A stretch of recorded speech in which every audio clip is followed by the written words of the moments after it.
కసికి బలి అయిపోయాను బల్లకి కోరయ్యా కల్లేరా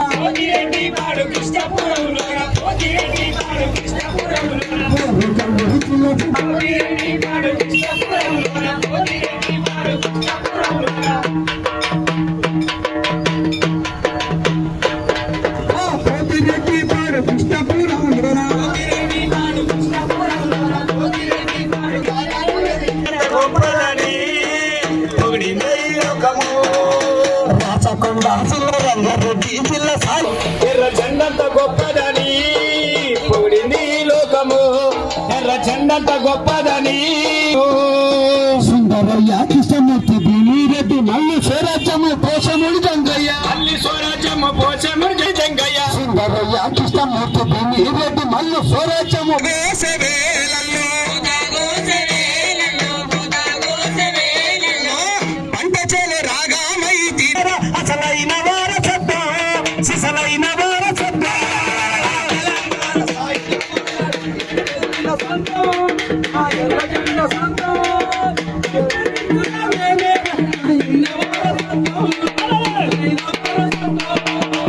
మీకోసమే పుల్ల కోసమే రైతాంగను సమరం పేద రైతాంగను సమరం అబద్ధాల సూత్రం చరిత్ర తప్పులనే ప్రేమాయన చీల్చి చెందాడుతాం రణమున చీల్చి చెందాడుతాం తెలంగాణ సాయుధ పోరాటం ఎర్ర జెండ సొంతం ఆ ఎర్ర జెండ సొంతం కమ్యూనిస్టుల మేవేర అసలైన వారసత్వం సిసలైన వారసత్వం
సిపిఎం జిందాబాద్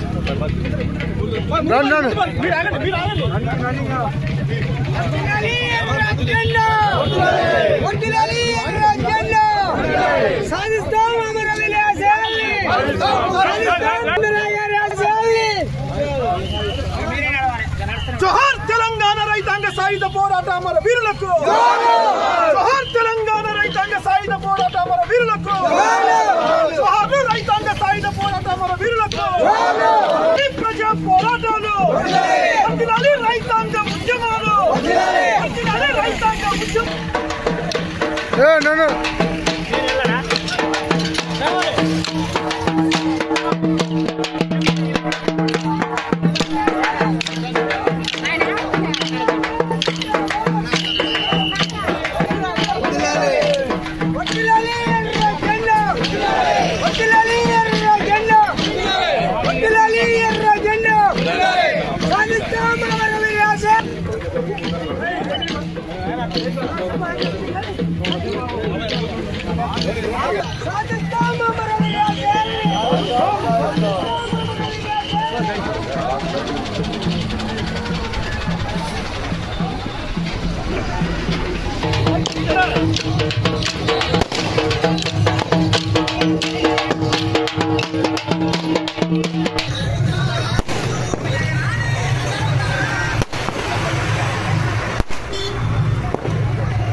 అమర వీరులకు జాతియోధులకు జోహారులర్పించి పూలతో పూజింపరావా వీరుల పూలతో పూజింపరావా. జోహార్ డాక్టర్ బిఆర్ అంబేద్కర్, జోహార్ డాక్టర్ బిఆర్ అంబేద్కర్, జోహార్ డాక్టర్ బాబు జగజీవన్ రావు, జోహార్ బాబు జగజీవన్ రావు, జోహార్ డాక్టర్ బిఆర్ అంబేద్కర్, జోహార్ డాక్టర్ బిఆర్ అంబేద్కర్.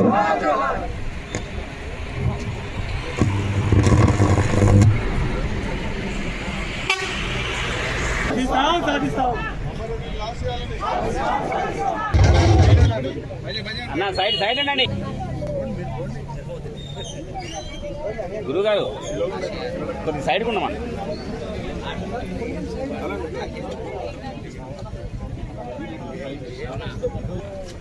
ఆ కుర్చీలు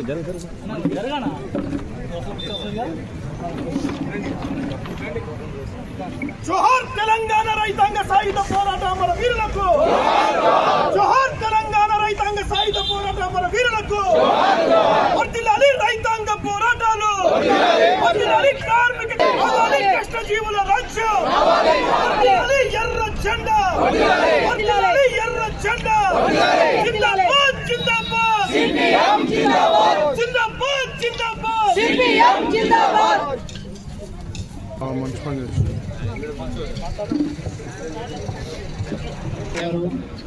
సుదర్శన్ గారు, కొండ నాగేశ్వరరావు గారు, జిల్లా పార్టీ కార్యదర్శి గారు, శ్రీనారెడ్డి గారు, ఇంకా తదితర పెద్దలందరూ ఇక్కడ హాజరైనటువంటి 7వ తేదీ వరకు తెలంగాణ రాష్ట్ర వ్యాప్తంగా తెలంగాణ సాయుధ పోరాట వార్షికోత్సవాలు నిర్వహించాలని సిపిఎం తెలంగాణ కమిటీ నిర్ణయించిన విషయం మీ అందరికీ తెలుసు.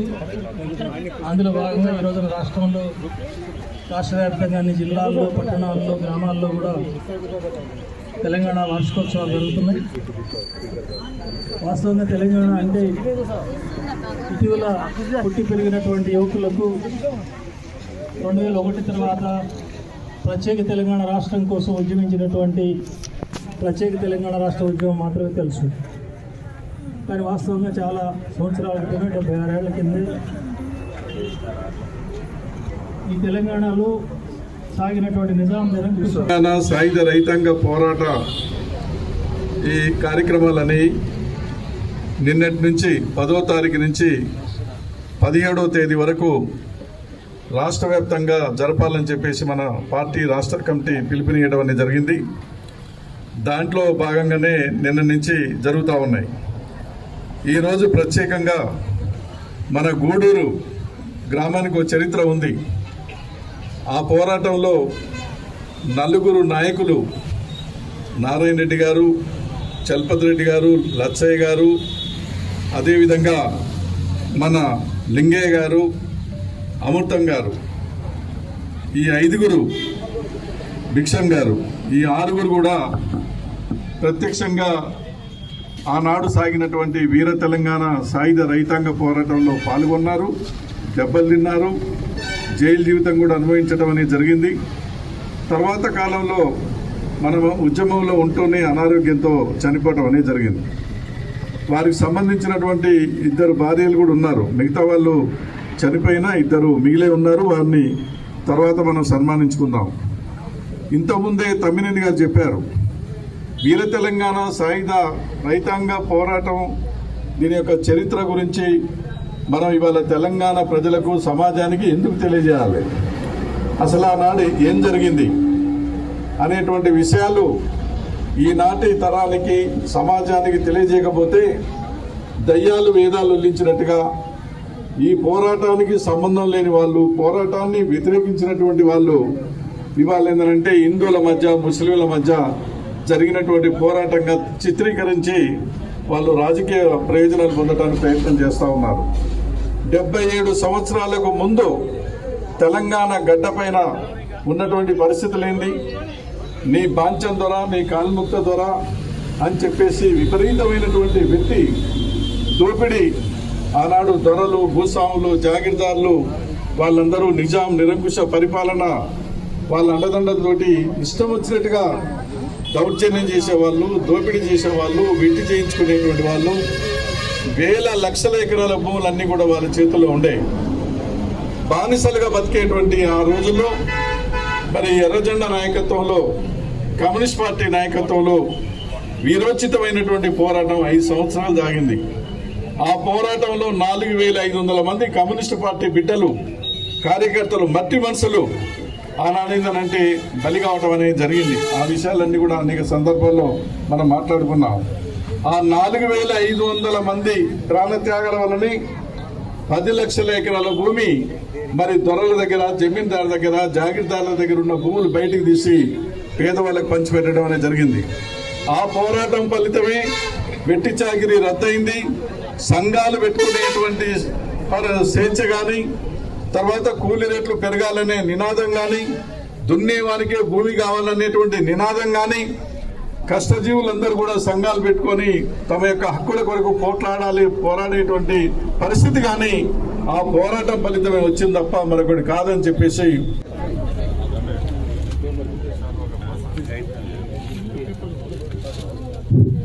జోహార్లు పెద్దారపు లచ్చయ్య గారికి, జోహార్ పెద్దారపు లచ్చయ్య గారికి, జోహార్ నూకల తిరుపతి రెడ్డి గారికి, జోహార్ నూకల పద్మనాభ రెడ్డి గారికి, జోహార్ నూగల లింగయ్య గారికి, జోహార్ తుమ్మనగొండ భిక్షమయ్య గారికి, జోహార్ చిబిట పెద్దలింగయ్య గారికి, జోహార్ బొగ్గారులకు.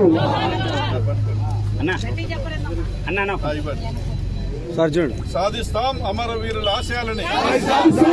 వీర తెలంగాణ సాయుధ రైతాంగ పోరాట అమరవీరుల ఆశయాలని, వీర తెలంగాణ సాయుధ వాస్తవానికి బీజేపీ నాయకులు ఆనాడు స్వాతంత్ర పోరాటంలో కానీ, తెలంగాణ సాయుధ పోరాటంలో కానీ ఏమాత్రం పాల్గొన్న వాళ్ళు కాదు. పైగా ఈ పోరాటాలు వ్యతిరేకించినటువంటి అభివృద్ధి నిరోధకులు ఆ రకమైనటువంటి వక్రీకరణ చేయడం ద్వారా తిరిగి ఇక్కడ ముస్లింలు, హిందువుల మధ్య ఖర్చు పెట్టాలని ప్రయత్నం చేస్తున్నారు. తీవ్రంగా ఖండిస్తున్నాం. ఆనాడు మన తాతతండ్రులు సాగించినటువంటి పోరాటం తన లక్ష్యాలు పూర్తిగా నెరవేరలేదు. ఇప్పటికీ భూమి పంపకం సంపూర్ణంగా జరగలేదు. బానిస చాకరీలు పూర్తిగా అణచబడలేదు. అనేక దుర్మార్గ చట్టాలు వస్తున్నాయి మోడీ ప్రభుత్వంలో. అదే రకంగా తెలంగాణ రాష్ట్రంలో కూడా ఇంకా అనేక సంక్షేమ పథకాలు అమలుకు నోచుకోవటం లేదు. ఈ స్థితిలో భవిష్యత్తులో తెలంగాణ పోరాట స్ఫూర్తితో తెలంగాణ ప్రజలు కమ్యూనిస్టుల నాయకత్వంలో పోరాట పందాలు ముందుకు సాగాలని మనస్ఫూర్తిగా కోరుకుంటున్నాను.